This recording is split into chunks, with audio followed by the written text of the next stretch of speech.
Welcome back to all of you to a new session of Modern History. In the last section we have discussed about the advent of Europeans in India और कैसे कैसे वो India में आते हैं, किस sequence में आते हैं, ब्रिटिशर्स के सामने क्या प्रॉब्लम्स थी, वॉर एंड द ट्रीटी, वो भी हमने डिस्कस किया. As you can see in this slide also कि पहले वो वॉर करते थे, जो एरिया वॉर से कैप्चर कर लिया, स्टेट कैप्चर कर लिया, वेल एंड गुड.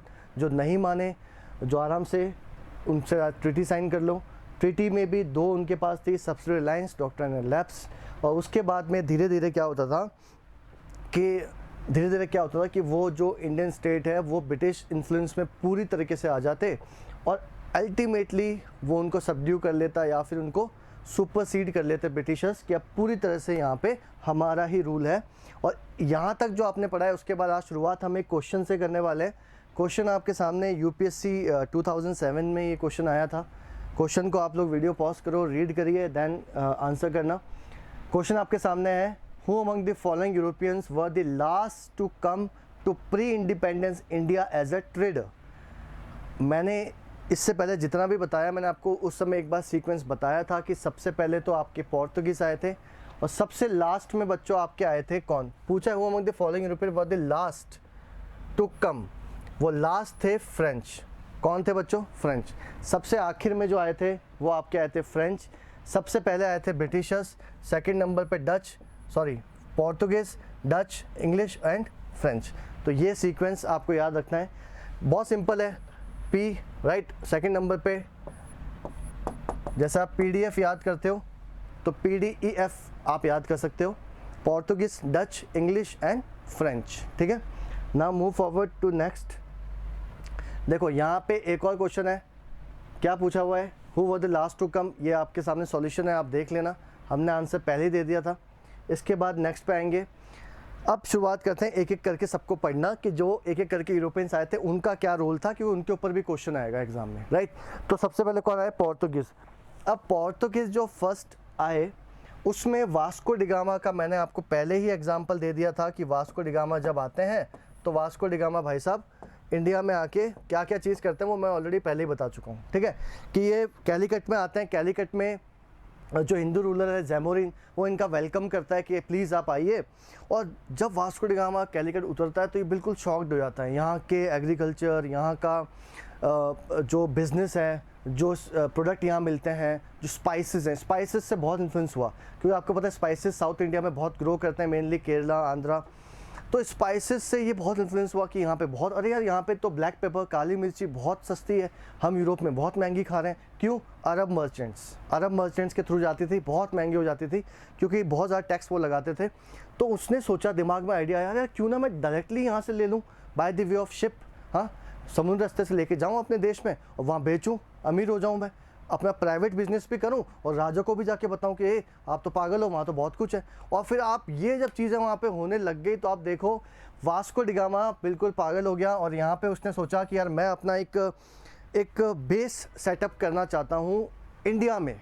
ज़ैमोरिन ने सोचा कि ठीक है, ज़ैमोरिन जो लोकल रूलर था कैलीकट का, उसने सोचा कि वास्को डिगामा के पास जो चीज़ें हैं मैं उनसे ले लेता हूँ, मेरे पास जो है मैं उनको दे देता हूँ. तो it's kind of a healthy business between the two. अब हुआ क्या कि वो कैलीकट में आता है, ये आपको सब पता ही है. 1498 ज़ैमोरिन उसका वेलकम करता है. ठीक है. अब वो क्या करता है, स्पाइसेस में बहुत दिलचस्पी दिखाता है, अपनी मसालों में. राइट. तो जब वो 1498 में आया और यहाँ पे कुछ महीने बिताए उसने, फिर वो अपनी शिप में खूब सारा स्पाइस लेके चला गया वापस भर भर के कि अब तो माला माल हो गया, माला माल, बस करोड़पति हो गए. तो अब वो जाके जब वापस अपने देश पहुंचा तो उसने देखा कि उसने राजा को बताया ये सब बातें. राइट. उसने वहाँ पे काफ़ी अच्छा मुनाफा कमाया, बहुत प्रॉफिट कमाया अपने देश में, जो चीज़ें वो यहाँ से लेके गया. अब उसको ये चीज़ इतनी अच्छी लगी और राजा ने भी बोला कि अगर ऐसी जैसी आप बात आप बता रहे हो, ऐसा कुछ है वहाँ पे, तो ठीक है, मैं काम करता हूँ कि आपके साथ में ऑफिशियली हम एक कंपनी बना लेते हैं और ऑफिशियली मैं आपके साथ, मतलब वास्को डिगामा के साथ ही आपके साथ में भेज देता हूँ कुछ लोगों को, मिलिट्री ऑफिसर्स को. उस समय राजा के वही होते थे. और हम वहाँ पे एक फैक्ट्री या कोई अपना बेस छोटा मोटा इस्टेब्लिश कर लेते हैं. तो वो क्या होगा, एज अ इंटरमीडिएट काम करेगा कि भाई इंडिया में अपना बेस है, वहाँ से सामान आ रहा है, हमारे देश में आ रहा है. तो पहले इनका मकसद ये था, आप मकसद को समझो. स्टार्टिंग में मकसद क्या था to for commercial purpose, business, only for business, right. तो ठीक है, बिल्कुल वैसा ही हुआ, ये दोबारा 1498 में, उसके बाद दोबारा ये आते हैं 99 के बाद। अब इन्होंने क्या किया, अपनी एक फैक्ट्री सेटअप की कोस्ट में। अब कोस्ट, कौन सी कोस्ट की बात हो रही है बच्चों? वेस्टर्न कोस्ट की बात हो रही है। आपको पता है कि ये इंडिया का वेस्टर्न कोस्ट है और ये आपका ईस्टर्न कोस्ट है, राइट। इसको बोलते हैं मालाबार कोस्ट, इसको बोलते हैं कोरोमंडल कोस्ट। ये ज्योग्राफिकल टर्म्स है, आपने पढ़ी होगी ज्योग्राफी में।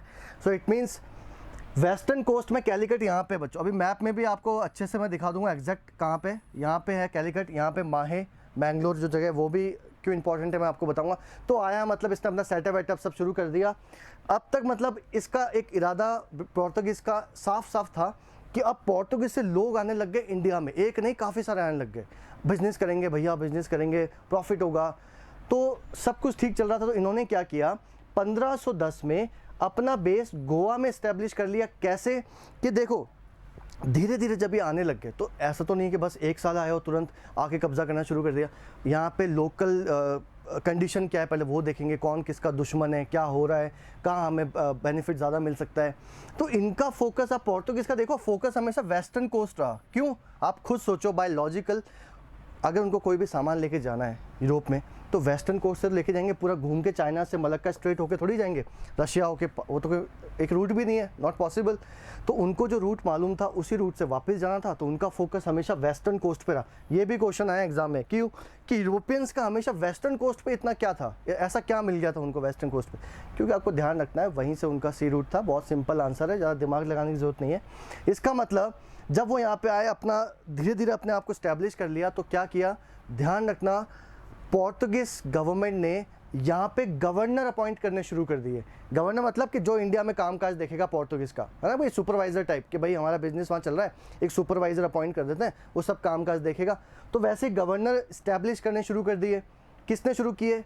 सबसे पहले पोर्तुगीज़ ने। ये भी क्वेश्चन एग्जाम में आया है, सबसे पहले किसने शुरू किए? पोर्तुगीज़ ने। इसका मतलब पोर्तुगीज़ ने सबसे पहले गवर्नर अपॉइंट किया। जो गवर्नर की पोस्ट है ना बच्चों, जो पॉलिटी में आप पढ़ते हो, वो भी यहीं से ही आई। अब ध्यान रखना कि गवर्नर की पोस्ट कौन लेके आया इंडिया में? यूरोपियंस लेके आए। समझ में आया? तो आप समझ सकते हैं कि देखो 1498 में आना और लास्ट में 1961 में जाना पोर्तुगीज़ का, तो आप सोचो कितने साल ही रहे। एग्जाम में क्वेश्चन आएगा कि ऐसा कौन से यूरोपियंस थे जो सबसे पहले आए और सबसे आखिर में गए। First to come last to go, answer is Portuguese. Factual question आता है ऐसा, तो ध्यान रखना। तो इन्होंने सब आसपास की स्थिति देख ली।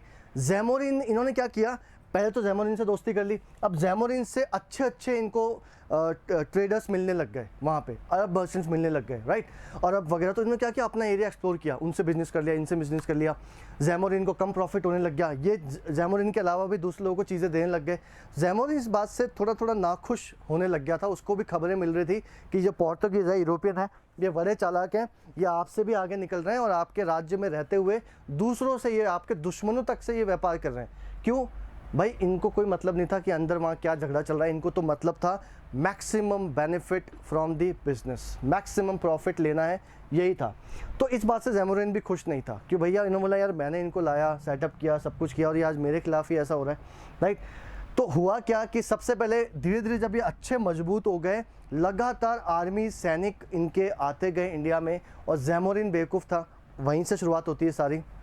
इन्होंने क्या किया, सबसे पहले जो सुल्तान थे बीजापुर के, जिसके अंडर में गोवा था, ध्यान रखना बच्चों, सुल्तान थे बीजापुर के, बीजापुर एमपी उसके पास की एरिया है, तो वहाँ पे उनके अंडर में गोवा था। गोवा को कैप्चर कर लिया by the way of war, attack करके कैप्चर कर लिया। किसने? पोर्तुगीज़ ने। अब क्योंकि इनको अंदर की बातें पता चलने लग गई थी कि हाँ भाई कोई ज़्यादा लोड लेने की ज़रूरत नहीं है। आप खुद सोचो, ये टाइम अभी ऐसा है कि मुगल एम्पायर भी अपने वर्चस्व में नहीं है और दिल्ली सल्तनत पूरा डिक्लाइन पे है, और दिल्ली सल्तनत तो नॉर्थ इंडिया में थी, साउथ इंडिया में तो थी नहीं। तो एक तरह से कह सकते हो इनके लिए आसान था, पोर्तुगीज़ के लिए आसान था इस समय गोवा को कैप्चर करना। तो गोवा को 1510 में कैप्चर किया, एग्जाम में क्वेश्चन आएगा। अब इन्होंने क्या किया, इन्होंने फेटोरियस और कार्टेजेस सिस्टम का यूज़ किया। अब ये क्या था, अब देखना बच्चों, ये मैं वेस्टर्न कोस्ट की बार बार बात करता हूँ आपसे। अब ये क्या सिस्टम थे, हालांकि एग्जाम में बहुत रफली कम ही पूछे जाते हैं, पर ये क्या था, आप खुद सोचो, वेस्टर्न कोस्ट पे पूरा इनका दबदबा हो गया। अब आपको सर ऐसा क्यों, आप ऐसा क्या कर दिया इन्होंने, ऐसी क्या ताकत थी, बाकी सब क्या सो रहे थे, ट्रावनकोर, मैसूर, हैदराबाद, वो सब क्या? देखो वो सब अपने एरिया से बाहर नहीं निकलते थे। वाई? क्यों? पाबंदी थी? नहीं, उनके पास शिप्स नहीं थी। यही सबसे बड़ा ब्लंडर हो गया। इंडियन रूलर्स का सबसे बड़ा ब्लंडर था कि उन्होंने कभी भी शिप मेकिंग पे ध्यान ही नहीं दिया। तो मतलब नेवल सुपर पावर, नेवी की जो पावर है उसमें बहुत तगड़े थे यूरोपियंस, ध्यान रखना। और सबसे स्ट्रॉन्गेस्ट नेवी थी ब्रिटेन के पास, इसलिए फाइनली जीतेंगे भी वही। मैं आगे बाद में आपको बताऊंगा वो। तो इसका मतलब पुर्तगाल के पास में भी अच्छी नेवी थी, शिप्स वगैरह अच्छे शिप्स बनाने आती थी इनको, बड़ी बड़ी शिप्स बनानी आती थी। इन्होंने क्या किया, पूरे शिप्स का जमावड़ा कर दिया। यहाँ सूरत है, सूरत, माहे, कोची, पूरे शिप्स का जमावड़ा कर दिया अपने अरेबियन सी में, अरब सागर में, कि भाई जहाँ जहाँ पे देख रहे हैं बस पोर्तुगीज़ की शिप ही दिखाई दे रही है। 10 सालों में इतना इन्होंने ये सब कर दिया। अब सोचो जब इतना दबदबा है तो इन्होंने क्या बोला, इन्होंने बोला भैया किसी और के पास तो शिप है ही नहीं और टेक्नोलॉजी भी नहीं कि बनाए कैसे जाएं, कि पानी में कैसे तैरेगी, वो टेक्नोलॉजी चाहिए। शुरू में उस समय आज का टाइम नहीं था, उस समय अलग टाइम था और मुगल एम्पायर भी नहीं था। तो उस समय इन्होंने बोला कि अब हम लगाएंगे टैक्स। अब जो भी सामान अपना यहाँ से कहीं भेजेगा इस रास्ते से, छोटी मोटी बोट, नावों के ऊपर, नाव तो थी ना, मैं बात कर रहा हूँ शिप्स और बोट में बहुत डिफरेंस है। लोग पहले छोटी छोटी बोट्स में बैठ के जाया करते थे, शिप बड़ी बड़ी होती थी लड़ाई के लिए। आपको बोट में लड़ाई नहीं जी सकते, तोप वगैरह वो आपकी शिप्स पे ही आएंगी, राइट। तो पोर्तुगीज ने बोला भैया टैक्स देना शुरू करो, राइट। आप सोचो क्या दिमाग लगा रहे हैं ये। तो मतलब शिप्स इनकी अच्छी है और अब ये कह रहे हैं कि टैक्स देना शुरू करो। वही टैक्स का ये सिस्टम है, कार्टेज सिस्टम। तो इन्होंने एक दस्तक, एक परमिट इशू किया, अगर आपको इस रूट से जाना है, पानी से जाना है, you have to pay and then go. It means कि इन्होंने अपना दबदबा धीरे धीरे बढ़ाते जा रहे हैं। और इन्होंने क्या किया, अब क्या किया कि इन्होंने सोचा यार अब हम एरिया कैप्चर करेंगे। इनके दिमाग में आया कि जितना एरिया उतना बिजनेस, जितना बिजनेस उतना प्रॉफिट। समझ में आया? It means we have to capture more and more area और इवेंचुअली वो हमको बिजनेस एज अ रिटर्न पैसे देगा और हम अपने देश भेज देंगे। हमारा देश का जो राजा है वो भी खुश। तो गवर्नर अपने बन गए, आर्मी इनकी आ गई, बेस इनका बन गया गोवा में, सब कुछ रेडी है। इन्होंने धीरे धीरे क्रिश्चियनिटी पे फोकस करना भी शुरू कर दिया। ये भी ध्यान रखना, इन्होंने क्रिश्चियनिटी पे फोकस करना शुरू किया। इन्होंने सोचा कि शायद यहाँ के लोगों का जो रिलीजन है वो डिफरेंट है फ्रॉम यूरोपियंस। हम यहाँ पे क्रिश्चियनिटी को प्रमोट करेंगे as a rational religion. Rational मतलब कि लॉजिक है, तार्किक। वो सोचते थे कि तो बेवकूफ़ लोग हैं, इनके पता नहीं क्या इतने देवी देवता तेल सिंदूर चढ़ा रहे हैं, निला रहे हैं उनको, राइट। और यहाँ पे हमारे क्या सिंपल है। तो ये सोचते थे वी आर सुपीरियर्स। और क्रिश्चियनिटी के बारे में जब शायद यहाँ के लोग जानेंगे क्रिश्चियनिटी होती क्या है तो शायद अडॉप्ट करेंगे तो हमारा बेनिफिट है। और इन्होंने दिमाग कैसे लगाया कि यही इनके ऊपर एक ब्लंडर साबित होगा आगे जाके, इनका फेलियर साबित होगा, जो मैं आपको अभी बता रहा हूँ। कि इन्होंने सोचा क्रिश्चियनिटी को फैलाएंगे। तो इन्होंने सोचा कि जब धीरे धीरे ये भी बढ़ते जाएंगे और फिर मुगल एम्पायर भी जब बाबर आ जाएगा वो भी अपना नॉर्थ इंडिया शुरुआत करेगा, तो वो भी जब बढ़ता जाएगा। तो ध्यान रखना इनका बेस शुरू में साउथ इंडिया था और मुगल एम्पायर नॉर्थ इंडिया से बढ़ के साउथ इंडिया की तरफ गया था, राइट। औरंगजेब तक तो साउथ इंडिया पहुंच ही नहीं पाया था मुगल एम्पायर। तो इसका मतलब ये दोनों एक दूसरे से अनटच थे अभी तक, मतलब कोई क्लैश होने के चांसेस बहुत कम थे कि मुगल एम्पायर अभी शुरुआत ही हुआ था। राजपूताना बहुत इस टाइम पे ग्रो कर रहा था राजस्थान में, हालांकि वो इतना टाइम तक नहीं ग्रो कर पाया। तो ये सिस्टम हुआ। फाइनली इनका अंत कैसे होता है मैं आपको बताऊंगा। बैटल ऑफ सवैली होती है किसके साथ, ब्रिटिशर्स के साथ 1612 में। सोचो लगभग आप देखो 100 साल बाद में एक लड़ाई होती है बैटल ऑफ सवैली। जब अंग्रेज़ आ जाएंगे तब इनका सफाया अंग्रेज़ कर देते हैं। किस लड़ाई में? बैटल ऑफ सवैली में। एग्जाम के लिए ध्यान रखना। आप सोचोगे सर ये लड़ाई डायरेक्टली क्यों बता दी आपने, इसके बीच में क्या क्या हुआ था? देखो बच्चों वो हुआ था वो ब्रिटिशर्स के टाइम पे अपने आप कवर हो जाएगा, नॉट टू बी वरी। बस इतना ध्यान रखो कि इन्होंने ये सब कुछ किया और फिर उनका बैटल ऑफ सवैली में काम तमाम हो जाता है। अब काम तमाम होने से पहले जब इन्होंने क्रिश्चियनिटी को फैलाया तो इन्होंने सोचा क्यों ना हम अलग अलग स्टेट के जो राजा हैं, जो मेन अथॉरिटी है, अगर उसी का धर्म बदलवा दें, उसी को हम मुस्लिम से क्रिश्चियन कर दें, हिंदू से क्रिश्चियन कर दें, तो इवेंचुअली हमारी जो पावर है वो अपना बढ़ेगी। और यही बहुत बड़ा ब्लंडर साबित हुआ। इन्होंने जहाँ जाके लोगों को कन्वर्ट करना शुरू किया, बताकर भी गोवा में तो काफ़ी कुछ किया इन्होंने, ध्यान रखना। और अकबर के दरबार में, मुग़ल कोर्ट में भी पोर्तुगीज़ ने क्रिश्चियंस भेजे थे। यहाँ तक कि जो फतेहपुर सीकरी जो सिटी अकबर ने बनाई थी बाद में, राइट, 1576 में, तो उस सिटी में भी अकबर क्योंकि बहुत इंटरेस्टेड था with regard to different religion, right, तो उन्होंने इनको बुलाया था, एक समन भेजा था इनको पोर्तुगीज़ को साउथ इंडिया में कि आप अपने 2-3 ऐसे जो होता है ना फादर वगैरह जो क्रिश्चियन को प्रमोट करते हैं, आप उनको भेज दो। तो वो भी काफ़ी टाइम तक मुगल दरबार में रहे थे, ये भी ध्यान रखना, क्योंकि Akbar was very keen to learn about the different religions, right. ये सब आगे की बात है, मैं आपको बता रहा हूँ। तो इनका वो ब्लंडर भी साबित होगा, बट अभी के लिए तो ये अच्छा खासा मौज कर रहे हैं। और इनका जो सफाया करेगा वो कौन करेगा? ब्रिटिशर्स, इनका कंट्रीब्यूशन क्या था, ये एग्जाम में क्वेश्चन बहुत बार रिपीट हुआ है कि इन्होंने इंडिया में क्या लेके आए। तो मेन कंट्रीब्यूशन तो इनका था कि ये इंडिया में टमाटर खाते हो ना, केचप वगैरह, वो पिज़्ज़ा विज़ा नहीं खा पाओगे आप, तम्बाकू, राइट, जो बीमार पड़ रहे हो वो भी इनकी, एंड आलू, चिलीज़, मिर्चीज़, ये सब लेके आए थे। कौन लेके आए थे, ध्यान रखना, पोर्तुगीज़ इंडिया में। अब मूव करते हैं नेक्स्ट स्लाइड पे। तो ये हमने ऑलरेडी समझ लिया था कि वो कैसे आए थे, ये उसी का एक डायग्राम है पोर्तुगीज़ का ही, इसको हमने एक्सप्लेन कर लिया। अब हम बात करें डच की। तो मैं क्या कर रहा हूँ, थोड़े थोड़े यूरोपियंस के बारे में आपको एक रफली आइडिया दे रहा हूँ और यही क्वेश्चन एग्जाम में आपसे पूछेंगे। फिर आए डच। अब डच ने अपनी कंपनी बनाई 1602 में। अब आप देखो सब जगह आपको ईस्ट ज़रूर मिलेगा, ईस्ट इंडिया।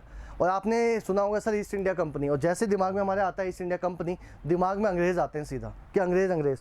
गलत कंसेप्ट है, वो कंसेप्ट बहुत ज़्यादा गलत है। कैसे, देखो ये, हालांकि मैं चीज़ आपको ऑलरेडी उस मैप में भी बता सकता हूँ, पर यहाँ पे आपको छोटी सी चीज़ और समझनी है। वो चीज़ क्या है, देखो ये आपको पता है कि ये आपका है क्या, अर्थ, और अर्थ में ये आपका जो पूरा अर्थ है आपके सामने है। अब दो चीज़ें आपको ध्यान से समझनी है। एक तो यूरोप कहाँ है, मान लो यूरोप यहाँ पे, ये यूरोप है पूरा, इसमें ब्रिटेन वगैरह है, ऑल द स्टफ। और मान लो कहीं ना कहीं यहाँ पे इंडिया है, लाइक दिस, ठीक है।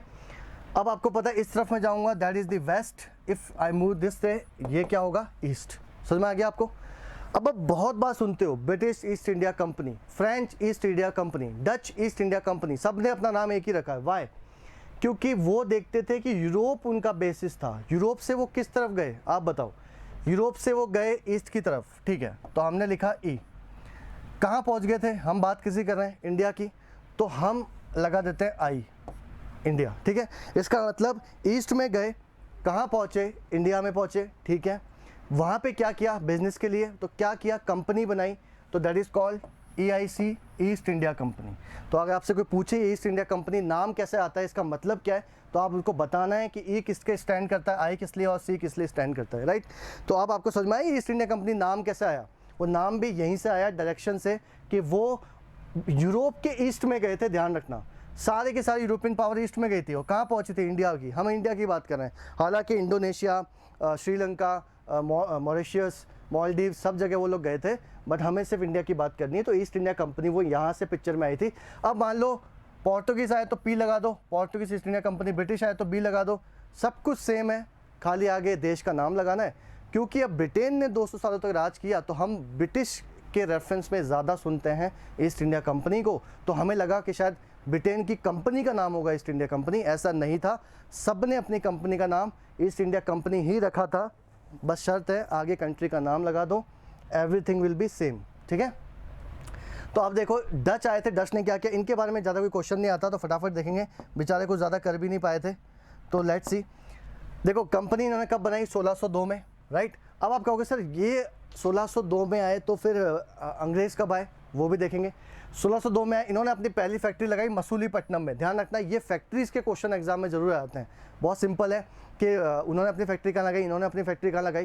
तो डच ने अपनी पहली फैक्ट्री लगाई मसूलीपट्टनम में 1605 में, सूरत में 1616, और उसके बाद इन्होंने पोर्तुगीज़ को रिप्लेस किया as a dominant power, right. कहाँ पे, ईस्ट के अंदर, इंडिया में। तो इन्होंने कुछ हद तक डच को, पोर्तुगीज़ को अच्छा टक्कर दिया। अब एक और कॉम्पिटिटर आ गया आपका, तो कुछ ना कुछ तो होगा ना भाई। राजा के पास जाएंगे, पोर्तुगीज़ बोलेगा आप मुझसे बिजनेस करो, मैं ही ऑफर दूंगा। डच बोलेंगे मुझसे करो, मैं आपको और सस्ता अच्छा ऑफर दूंगा। इट मीन्स कहीं ना कहीं कंपटीशन शुरू हुआ, पर इनका काम तमाम भी अंग्रेज़ों ने कर दिया। कब, बैटल ऑफ बिदारा 1759, कैप्टन असल ने सबको धोया है अच्छे से, राइट।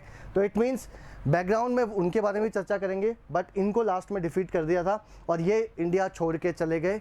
कहाँ पर, इंडोनेशिया, सुमात्रा आइलैंड। तो फिर कभी इंडिया में आए नहीं। उसके बाद में अब बात करते हैं इंग्लिश। अब यही सारा नाटक इन्हीं का ही है सब कुछ।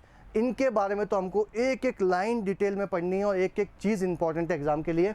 अब देखो क्या है वो, लेट्स सी। देखो इंग्लिश, अब इंग्लिश का नाम समझते ही हम समझते हैं ब्रिटेन। अब जिन बच्चों को ब्रिटेन, UK और इंग्लैंड के बीच में डिफरेंस नहीं मालूम है, तो आप पहले खुद पता करना, उसके बाद मैं आपको नेक्स्ट किसी लेक्चर में मैं आपको बता दूंगा कि ब्रिटेन, UK और इंग्लैंड के बीच में क्या डिफरेंस है। अब हम बात करते हैं इंग्लिश की कि ये कब आए। हमने पोर्तुगीज़ के बारे में पढ़ा कि उन्होंने अच्छा खासा अपना दबदबा बनाया है, डच के बारे में पढ़ा, ज़्यादा कुछ वो नहीं कर पाए, कुछ समय तक अपना दबदबा हुआ, फिर वो सुमात्रा आइलैंड इंडोनेशिया चले गए। अब आप बोलोगे सर पोर्तुगीज़ भी तो हारे थे, आपने बताया था बैटल ऑफ स्वैली 1612, तो उनका क्या, वो हार के इंडिया छोड़ चले गए? नहीं, जब अंग्रेज़ उनको हराएंगे कैप्टन रसल, तो कैप्टन रसल बोलेंगे आप इंडिया में ही रहो, 3 जगह रह सकते हो आप, राइट। तो कहाँ पे पोर्तुगीज़ को गोवा, ठीक है, दमन एंड दीव और माहे, 4 जगह रहने के लिए बोला गया और कहा कि अपनी आर्मी नहीं रख सकते वगैरह, वो सब मैं आगे बताऊंगा, सब आएगा। अब बात करते हैं इंग्लिश की। तो इंग्लिश में देखो ये कब आते हैं, सबसे पहले एक आदमी था, उसका नाम था जॉन मिल्टन हॉल। ये 1599 में इंडिया आए थे वाया लैंड रूट। आप समझ रहे हो कौन सा रूट, पहले मैप में डिस्कस किया था मैंने, वाया लैंड रूट। तो वहाँ से ये आए थे इंडिया में, ठीक है। उसके बाद ये जाके बताते हैं कि इंडिया में कैसा है, हम बिज़नेस कर सकते हैं। ऑलरेडी वहाँ यूरोपियन पोर्तुगीज़ वहाँ ऑलरेडी इस्टेब्लिश हैं, राइट। डच भी वहाँ पे आ चुके हैं। तो ये वहाँ जाके बताते हैं और फिर ये सोचते हैं यार जब ये लोग जाके बिज़नेस कर रहे हैं तो हम क्यों नहीं करें बिज़नेस, राइट। तो क्योंकि हुआ क्या था, यूरोप में भी एक चेंज आ रहा था। यूरोप में क्या है, पोर्तुगीज़ मसाले बहुत सस्ते बेच रहे थे, अपना वहाँ पे प्रोडक्शन सी स्टैंप लगा के वगैरह कि पोर्तुगीज़ मैन्युफैक्चर्ड। तो वो सब देख रहे थे यार ये इतना सस्ता कैसे कर रहे हैं, और जो इनका बिजनेस था वो ठप पड़ रहा था। तो they also started a voyage, इन्होंने भी यात्रा शुरू की और पहुंच गए कहाँ पे, इंडिया। सब आ जाओ भाई जमावड़ा। उसके बाद कैप्टन रसल लेके करके धोएंगे सबको। तो इसका मतलब है गए कैसे, जाने से पहले जब ये इंग्लिश इंडिया में आते हैं, इससे पहले पोर्तुगीज़ और डच इंडिया में है, ये अपने दिमाग में रख लो अच्छे से कि ये पहले नहीं है, इनसे पहले वो दोनों हैं। मतलब वो अच्छा दबदबा जमा चुके हैं, अपना बेस वेस बना भी चुके हैं, ये तो आए भी नहीं है अभी, ये भी आप समझ लो, राइट। अगर ये दिमाग में रहेगा तभी आगे समझ में आएगा कि हुआ क्या। इट मीन्स, तो इनको ये जो मैडम दिख रही है आपको, ये बहुत पावरफुल मैडम है, उस समय तक तो बहुत ही पावरफुल थी, राइट। सेकेंड वर्ल्ड वॉर तक भी ये बहुत पावरफुल थी, उनके बाद बस वॉर ही रह गई, वर्ल्ड इनका नहीं रहा, राइट। तो इसका मतलब ये कौन है, ये क्वीन उस समय की कौन है, क्वीन एलिजाबेथ द फर्स्ट। तो अब आप देखोगे कि इन्होंने क्या किया, सबसे पहले ये वहाँ की रानी थी, कहाँ की, ब्रिटेन की। तो इनसे हुआ क्या कि जब इंग्लैंड में ये बात फैली कि वहाँ पे अच्छा खासा बिजनेस है, कहाँ पे, इंडिया में, तो वहाँ के लोगों ने छोटी छोटी कंपनियाँ बनाई। ध्यान रखना, छोटी छोटी कंपनियाँ बनाई, और वो सब चाहते थे कहाँ जाना, इंडिया जाना। तो रानी के पास परमिशन लेने हमेशा जाना पड़ता था अगर आपको कुछ भी चीज़ शुरू करनी है तो क्या हुआ, रानी के पास जब ये लोग गए तो वहाँ के जो इनके जो एडवाइज़र थे उन्होंने बोला कि आप सारी कंपनियाँ मत बनाओ, सब कंपनियों को मर्ज करके एक कंपनी बनाओ। उस एक कंपनी का नाम था ब्रिटिश ईस्ट इंडिया कंपनी।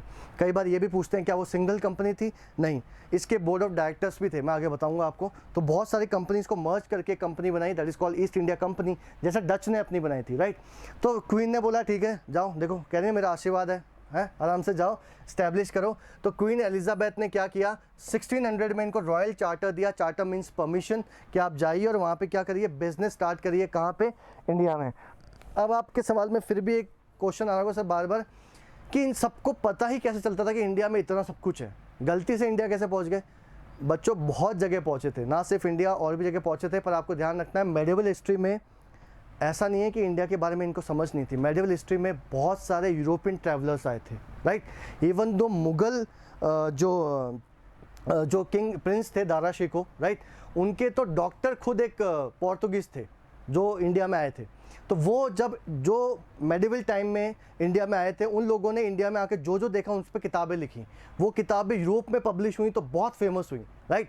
तो बर्नियर थे, बहुत सारे लोग थे जो आप मेडिवल हिस्ट्री में पढ़ोगे। तो उनकी किताबें जब वहाँ पब्लिश हुई तो उनको पता लगा ऐसा भी कोई जगह है वहाँ पे ये सब कुछ होता है। ऐसे तो पहले से इंडिया काफ़ी फेमस था, not as a India but east में कोई जगह है, इस तरह से फेमस था वो, राइट, कि वहाँ पे बुद्धिज़्म है, वहाँ पे ये है, वहाँ पे फलाना है, ढिकना है। तो बहुत सारे यूरोपियन ट्रैवलर्स आए तो उन्होंने भी फेमस कर दिया था किसको, इंडिया को। तो इन्होंने बोला ठीक है भैया जाओ, मेरा आशीर्वाद है। कैप्टन असल ने बोला ठीक है आई एम गोइंग, दिख ही रहा है आपको। तो इनको भेज दिया। अब इन्होंने क्या किया, यहाँ पे एक चीज़ ध्यान रखना, सिर्फ इंडिया में नहीं गए थे, ऑल कंट्रीज़। मतलब इनको कहा था कि आप ईस्ट में जाओ, जितनी भी कंट्री वहाँ पे ट्रेड करना। अब किसके ईस्ट में, फिर सवाल, ईस्ट है अफ्रीका के नीचे एक आइलैंड था जिसको बोलते थे cape of good hope, right. अब यहाँ पे भी एक आइलैंड है, पता नहीं इनका आइलैंड से क्या लेना देना है, सबको आइलैंड के ईस्ट में भेजते थे। तो आप देखो यहाँ पे आप इंडिया देखोगे, यहाँ पे आपको पता ही अफ्रीका है, और यहाँ पे एक आइलैंड है, देखना आप गूगल मैप में या फिर आप मैप में घर पे देखना। यहाँ पे एक आइलैंड है, आइलैंड का नाम है केप ऑफ गुड होप। इस आइलैंड के ईस्ट में जाने के लिए बोला था रानी ने, किसको, कैप्टन रसल को, कि इस आइलैंड के ईस्ट में जाओ। तो ये इंडिया भी पहुँचे थे, ये मॉरिशस, मालदीव्स नीचे वहाँ भी पहुँचे, Sumatra island, Indonesia, south east, हर जगह पहुँचे थे ब्रिटेन, राइट। तो उसमें से इंडिया भी था। तो आपको ये ऐसा नहीं सोचना है कि सिर्फ इंडिया के लिए स्पेशल कोई सवारी लेकर निकले थे, ये ऐसा नहीं है, राइट। तो ये आपको अच्छे से क्लियर होगा। इसके बाद क्या हुआ, इसके बाद क्या हुआ, सबसे पहले जब ये पहुँचे 1600, बच्चों टाइम चल रहा है, मुग़ल एम्पायर अपने पीक पे है, समझे। अकबर आराम से बैठे हैं कहाँ पे, उस समय अकबर की कैपिटल क्या थी, दिल्ली, राइट, आप ध्यान रखना। तो वो आगरा और दिल्ली, मतलब बहुत बार कैपिटल चेंज हुई है, वो आप मिडिल हिस्ट्री में पढ़ोगे, कभी फतेहपुर सीकरी भी रही थी, कभी लाहौर भी रही थी कुछ समय के लिए मुग़लों की। सो आप ये देखोगे कि अकबर अपने पूरे एम्पायर को नॉर्थ इंडिया में ज़बरदस्त पकड़ करके बैठा हुआ है, साउथ इंडिया में इतनी पकड़ नहीं थी। तो इन्होंने सोचा हमें शुरुआत कहाँ से करें। So they thought and they eventually, इनको अगर ट्रेड करना था तो परमिशन चाहिए थी उससे जो वहाँ रूल कर रहा है। तो इन्होंने क्या किया, सबसे पहले एक पर्सन थे 1608 में ये गए, कैप्टन हॉकिंस इनका नाम था। और ये कहाँ पे गए बच्चों, ये गए मुग़ल एम्परर जहांगीर के कोर्ट में। ये क्वेश्चन बहुत बार एग्जाम में आया है कि मुग़ल एम्परर जहांगीर, अभी तो मैंने कहा सर अभी तो आपने अकबर नाम लिया था, फिर जहांगीर कहाँ से आ गया। बच्चों अकबर, मैंने नाम लिया था अकबर का 1600 में, जब ये कंपनी बनी तब अकबर ज़िंदा था, पर 1605 में अकबर की डेथ हो जाती है। अकबर के बेटे जहांगीर, राइट, जिसको सलीम भी कहते हैं, वो क्या करते हैं, सक्सेसर होते हैं। तो उनके कोर्ट में गए। ये देखो एक्चुअल जहांगीर की पिक्चर है, मस्त बैठे हैं, यहाँ पे दिख रहा है कैप्टन हॉकिंस। और आपको पता है इसमें बहुत सारी इंटरेस्टिंग कहानियाँ हैं, मतलब इनको ये जब ये गए आगरा में मिलने, राइट, तो आप देखोगे कि आगरा में इनकी मुलाकात शुरू में नहीं हो पाती। फिर मैं आपको बताऊं कि ये मुलाकात जो अभी तस्वीर दिख रही है, ये मुलाकात राजस्थान की है, ये भी मैं आपको बताऊं, काफ़ी इंटरेस्टिंग बात है ये। तो वहाँ पे जब ये नहीं मिले, उस समय ये हज़रत मोइनुद्दीन चिश्ती की दरगाह अजमेर में उसकी ज़ियारत पे थे जहांगीर, राइट। तो अजमेर में एक किला है जो आज भी आप देख सकते हो, उसका नाम है अकबर फोर्ट, अजमेर में जाके, तो वहाँ पे ये मुलाकात हो रही है जो अकबर ने किला बनवाया था। तो जब ये कैप्टन हॉकिंस वहाँ पहुँचे, किसको रिप्रेजेंट करते हैं, इंग्लिश को। इन्होंने जाके बोला भैया मैं तो आपसे परमिशन लेने आया हूँ कि मुझे परमिशन दे दो, क्योंकि सूरत जो सिटी है उस समय मुग़लों ने उसको कैप्चर कर लिया था, और सूरत बहुत स्ट्रेटजिक पॉइंट इंपॉर्टेंट था। तो बोला कि प्लीज़ आप परमिशन दे दो, हमें सूरत में थोड़ा बहुत हमें बिजनेस करना है। बोले माई बाप आप परमिशन दे दो। अब इनको जब कोर्ट में गए तो इनको समझाया गया था कि मुग़ल एम्परर के सामने कैसे झुकना है, क्या बोलना है। इन्होंने ऐसा कुछ भी नहीं किया। जहांगीर बहुत नाराज़ हो गया था उसकी वजह से, और इवन दो इन्होंने जाके वहाँ चेयर तक मांगी जहांगीर के सामने कि मुझे बैठने के लिए चेयर चाहिए। चेयर तो आपको दिख नहीं रही होगी इस पेंटिंग में, राइट। तो ये कैप्टन हॉकिंस से इनकी ये फरमान जो लेके आए थे, रिक्वेस्ट, वो जहांगीर को बता रहे हैं। अब जहांगीर ने जो, इनका ध्यान रखना, ये जब आए थे ना तो इनका परमिशन इनको नहीं मिल पाया, क्योंकि पोर्तुगीज़ का प्रेशर था, पोर्तुगीज़ का इन्फ्लुएंस मुग़लों के ऊपर था। तो वो नहीं चाहते थे कि ब्रिटिशर्स को परमिशन मिल जाए बिजनेस करने की, हम ही अकेले रहें यहाँ पे। बट अगले साल जहांगीर इनको परमिशन दे देते हैं, एक फरमान इशू करते हैं, ऑर्डर, कि आप सूरत में एक फैक्ट्री लगा लो अपनी, for what, for business purposes. तो ध्यान रखना एग्जाम में क्वेश्चन आएगा कि इंग्लिश ने, ब्रिटिशर्स ने अपनी पहली फैक्ट्री कहाँ लगाई, दैट इज़ इन सूरत इन 1613। ये रहा सबसे इंपॉर्टेंट पॉइंट है ये, 1613 में सूरत में पहली फैक्ट्री लगाई। धीरे धीरे शुरुआत हो रही है बिजनेस के, देखो। उसके बाद में 1615 में सर थॉमस रो जाते हैं मुग़ल कोर्ट में, मुग़ल एम्परर, और यहाँ पे ये एक और फरमान इशू करवा देते हैं, किससे, जहांगीर से ही। और इनका फरमान मतलब ये उनको कंसेशन देते हैं कि आप हमको ये दो, बिजनेस डील, नॉर्मली एक बिजनेस डील, राइट। तो उसमें फरमान में जहांगीर बोलते हैं कि इनको फ्री ट्रेड दिया जाएगा, और इनलैंड टोल, जो अंदर एक जगह से दूसरी जगह आपको सामान अपना लेके जाना है तो आपको टोल पे करना पड़ता था मुग़ल एम्पायर में, उससे भी इनको एग्जेम्प्ट कर दिया।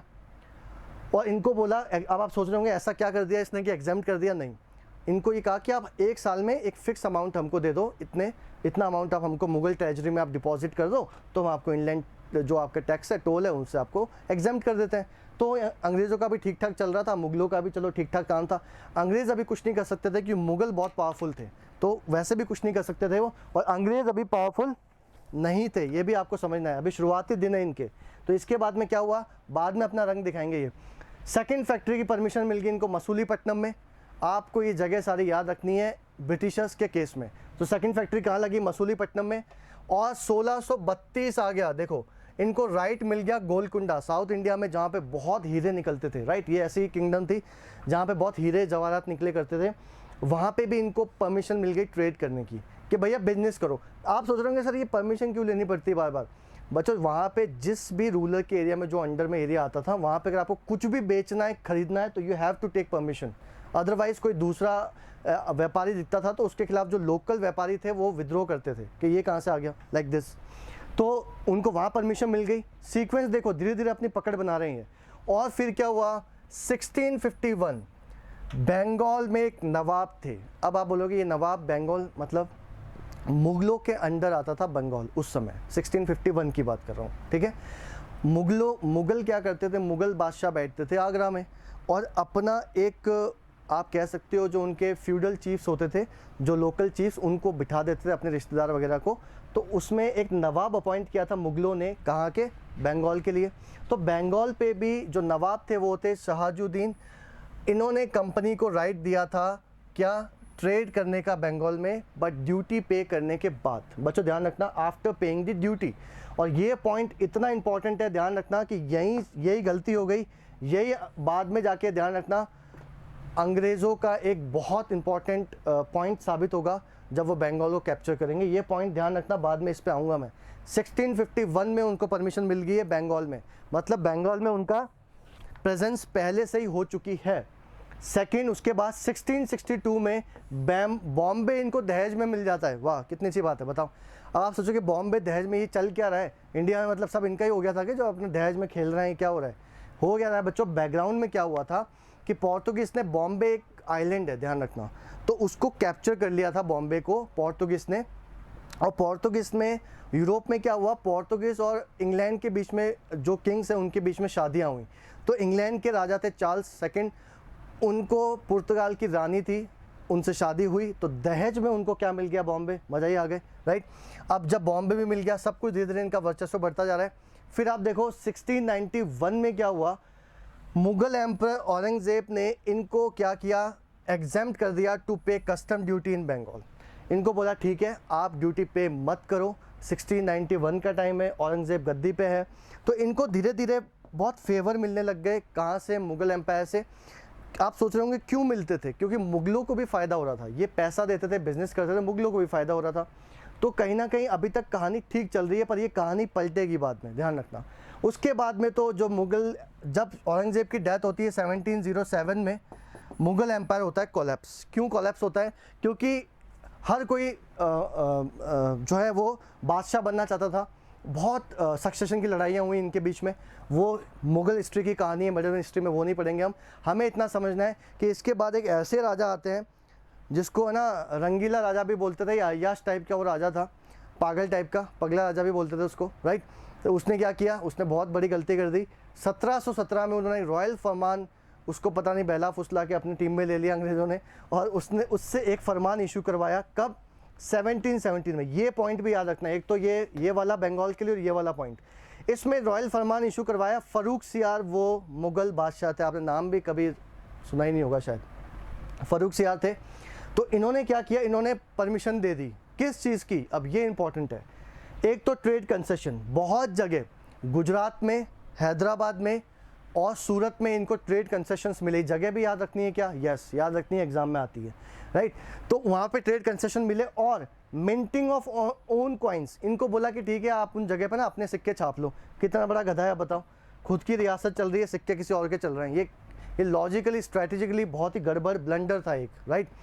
और इसके बाद में क्या हुआ, नेक्स्ट आप देखोगे कि जहाँ तक हमने पढ़ लिया इसमें कि उसने आपने क्या किया, काफ़ी अच्छे स्टैब्लिशमेंट कर लिया। अब एक क्वेश्चन हम देखते हैं फटाफट।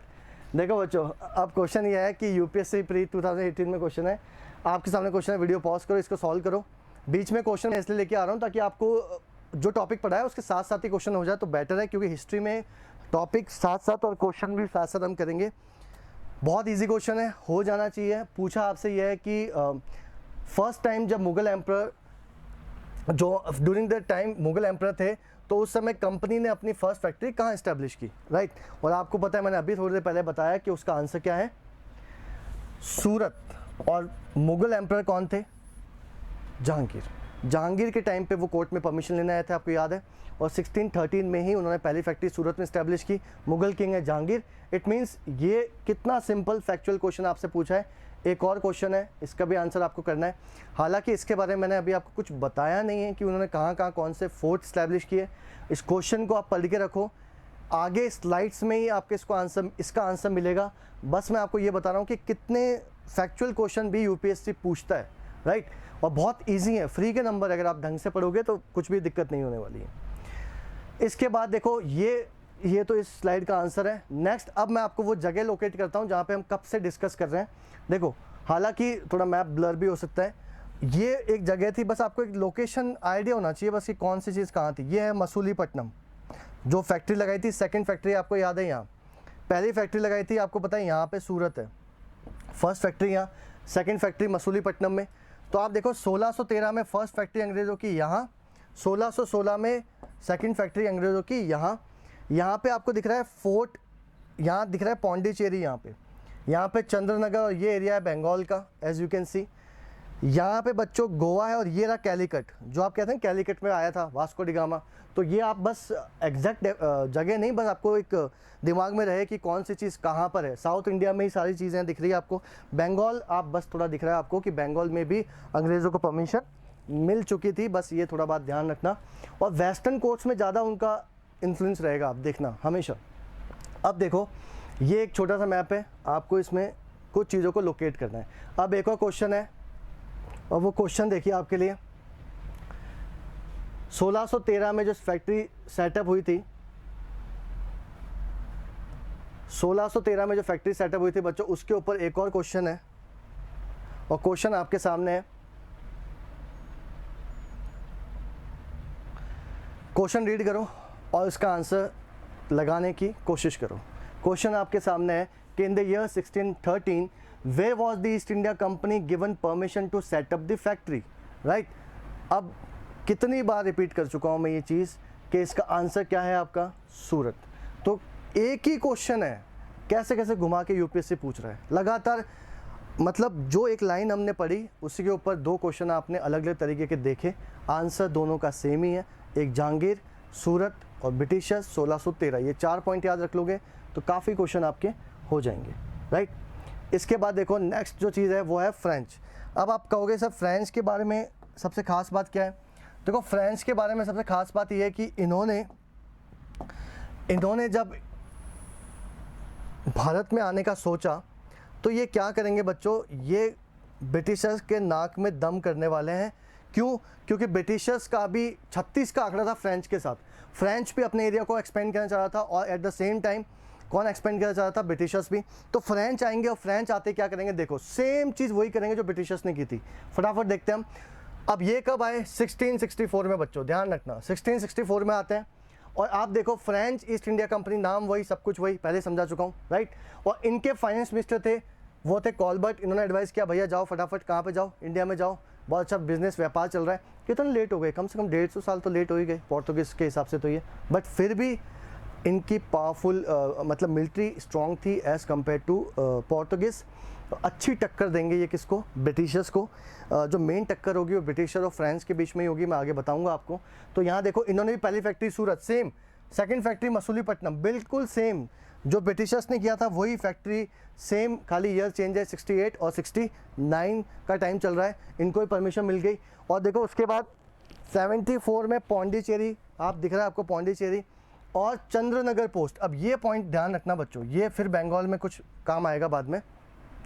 1674 में इन्होंने पौंडीचेरी और चंद्रनगर मैंने अभी बताया बंगाल में, पौंडीचेरी मैंने अभी लोकेट किया था ईस्टर्न कोस्ट में। ये किसके पास चला गया, फ्रेंच के पास चला गया। फ्रेंच ने भी अपने आके गवर्नर इस्टेब्लिश किए, गवर्नर अपने अपॉइंट करने शुरू कर दिए, कहाँ पे, इंडिया में। तो 1742 में लॉर्ड डुप्ले क्या बनते हैं, गवर्नर बनते हैं पौंडीचेरी के। पौंडीचेरी क्योंकि अब किसके अंडर में आ गया है, फ्रेंच के अंडर में आ गया है। अब क्या हुआ, इनका ऑब्जेक्टिव क्या हुआ, देखो कमर्शियल मोटिव, सब एक ही मोटिव लेके आए थे, कमर्शियल मोटिव, बट इवेंचुअली किस में चेंज हो गया, इंपीरियल एक्सपेंशन में, कि हम भी अब ब्रिटेन की तरह मैक्सिमम एरिया कैप्चर करेंगे। हर जगह पहुँचे हैं ये फ्रांस। जब ब्रिटेन अमेरिका पहुंचा, ये भी अमेरिका पहुंच गए, ऑस्ट्रेलिया पहुंचा, ऑस्ट्रेलिया, अफ्रीका, हर जगह पहुंचे ये भी ब्रिटेन की तरह। तो ये भी एक कॉलोनियल पावर थी। कॉलोनियल पावर जो दूसरे देशों को कॉलोनी बना लेती है अपनी बेनिफिट के लिए, उसको बोलता है कॉलोनियल पावर, राइट। हिंदी में उपनिवेश, राइट। तो उसके बाद क्या हुआ, इन्होंने नया जब ये यहाँ पे आ गए तो अंग्रेज़ों ने बोला अच्छा भैया आओ, हम आपका ही इंतज़ार कर रहे थे। और जब इनकी लड़ाई ब्रिटिशर्स की, जैसे इंडिया पाकिस्तान की, ने ख़त्म ही नहीं हो रही कभी, इनकी भी आज तक ख़त्म नहीं हुई, समझ में नहीं आ रहा क्या चल रहा है। तो ब्रिटेन और फ्रांस की लड़ाई यूरोप में भी होती थी, अमेरिका में भी होती थी। जब इंडिया में आए तो ऑब्वियसली यहाँ पे भी होनी है। और मैं एक पॉइंट आपको बता दूँ बच्चों, इंडिया में ये दोनों बाद में लड़ते हैं, अमेरिका में बहुत टाइम पहले से लड़ रहे हैं ये, राइट। 15, 16, 17 सेंचुरी में लड़ रहे हैं वहाँ पे। कहाँ पे? अमेरिका में। आपको ध्यान रखना है, अमेरिकन वॉर ऑफ इंडिपेंडेंस जो लड़ी गई थी ना बच्चों, अमेरिका जो आज़ाद हुआ, उसमें मेन रोल फ्रांस का ही था। फ्रांस ने अमेरिकन की हेल्प की, किसके? ब्रिटिशर्स के अगेंस्ट। और ब्रिटिशर्स ने कब्जा कर रखा था अमेरिका के ऊपर, नॉट टोटल अमेरिका जो आज हम देखते हैं। आज का अमेरिका तो बहुत डिफरेंट है। आज के अमेरिका में तो बहुत सारी चीज़ें उन्होंने मैक्सिको से लूट ली, अलास्का रशिया से ले लिया, मिसिसिपी रिवर्स है उसके आसपास का एरिया। अमेरिका की हिस्ट्री अलग है, वो अमेरिकन हिस्ट्री में पढ़ना। तो ये सब इनके बारे में जानकारी है, किसके बारे में? फ्रेंच के बारे में। अब देखो नेक्स्ट आप देखोगे कि अगर इनके बारे में इतना सब कुछ हुआ, एक और पॉइंट है जो रह गया इन सब चीज़ों में, कि आप देखो सब लोग आए और सब लोगों का मोटिव एक ही था, दैट इज़ द कमर्शियल। बाद में इनका मोटिव हुआ एक्सपेंशन, एरिया ज़्यादा, बिजनेस ज़्यादा, प्रॉफिट ज़्यादा। इट मीन्स शॉर्ट में मैं कहूँ तो अब हम कंक्लूजन निकाल सकते हैं कि हमारा ये टॉपिक पूरा हो चुका है, जिसमें हमने अब तक ये पढ़ा था कि जितने भी यूरोपियंस आए हमने एक एक करके सबके बारे में देख लिया। आप एक चीज़ ज़रूर दिमाग में रखना अब कि देखो सबसे पहले पोर्तुगीज़ आए, फिर कौन आए? डच, फिर इंग्लिश और फिर फ्रेंच। यही था सीक्वेंस। अब देखो डच कब आए थे? 1498, Vasco D gamma, sorry Portuguese 1498, Dutch कब आए? इनकी एग्जैक्ट डेट मैं आपको बताऊं बच्चों, कंपनी इन्होंने बाद में इस्टेब्लिश की थी। इनके बारे में एक चीज़ है, आप ध्यान रखना, ये आए थे लगभग 1598 में। एग्जैक्ट डेट मैं आपको बता रहा हूँ, ये आए थे 1600 में और ये आए थे 1664 में। अब आपको समझ में आया? कंपनीज इनकी बाद में बनी डच की, ये ध्यान रखना। कंपनी आपको बुक में पढ़ोगे तो आप 1602 पढ़ोगे, बट ये आप पहले गए थे, ये भी ध्यान रखना। तो ये सीक्वेंस था। अब इसमें से इवेंचुअली आप देखो कि हीरो बन के कौन निकला? जीता कौन? अंग्रेज, सबको हरा दिया। पोर्तुगीज को किस में हराया? मैंने आपको बताया था, बैटल ऑफ स्वेली, कब? 1612 में। डच को हराया बैटल ऑफ बिदारा 1759। ये सब एग्जाम में मैच द फॉलोइंग करने को भी आ जाता है बच्चों कई बार, समझ में आ रहा है? तो अब आप कहोगे सर आपने सब तो बता दिया पर आपने ये नहीं बताया कि ब्रिटेन और फ्रांस के बीच में क्या है, इसको फ्रांस को कैसे हराया? ये भी बहुत लगभग बराबर पावर थी ब्रिटेन के बराबर, बस एक एज था ब्रिटेन के पास क्योंकि नेवी थोड़ी सुपीरियर थी एज़ कम्पेयर टू फ्रांस। तो आप देखो इनका तो काम तमाम हो गया। अब बचे कौन? दो ही खिलाड़ी।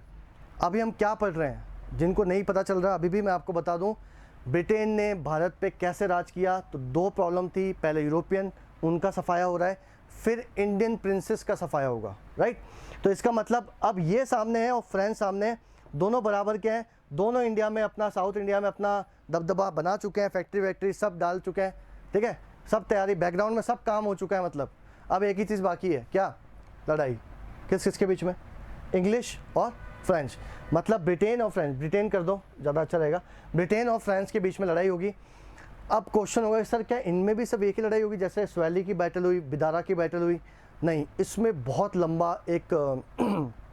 लंबा एक संघर्ष चलता है इनके बीच में, रिवैल्वरी इनकी बहुत दूर तक जाती है। कम से कम 3 लड़ाइयाँ होती हैं। कितनी? 3 लड़ाइयाँ लड़ी और कैप्टन असल बोलते हैं निकलो यहाँ से भाई, किसको? फ्रांस को, कि बस बोरिया बिस्तर बांध लो, मुझसे टकरा रहे थे हैं, अब तुम भी 3 गुना लगान दोगे। समझ में आया? तो उनका फेवरेट है ना 3 गुना लगान। तो अब इनके बीच में क्या हुआ बच्चों? तो जो ब्रिटेन और फ्रांस के बीच में इंडिया में हुआ, मैं फिर रिपीट कर रहा हूँ, इंडिया में जो हुआ वो लड़ाई थी उसको हम बोलते थे कार्नेटिक वॉर्स। समझ में आया? तो बाकी वॉर्स तो आपको समझ में आ गई होगी। तो इनके बीच में जो लड़ाई हुई थी उसको हम जानते हैं as a Carnatic war, Hindi में कर्नाटक का युद्ध। हमारा स्टेट भी है कर्नाटक। अब आप बोलोगे सर ये जगह कहाँ है? कर्नाटक, जो आज का प्रेजेंट डे बैंगलोर है ना, बैंगलोर, हैदराबाद, कर्नाटक, उस जगह पर लड़ाई हुई थी। और लड़ाइयाँ काफ़ी सालों तक चली है, 5-5 साल। अब ध्यान रखना, कुछ बच्चे बातों को दिल पर ले लेते हैं, जज्बाती हो जाते हैं, राइट, कि 5 साल हुई तो 5 साल लगातार लड़ाई होंगे। ऐसा नहीं होता।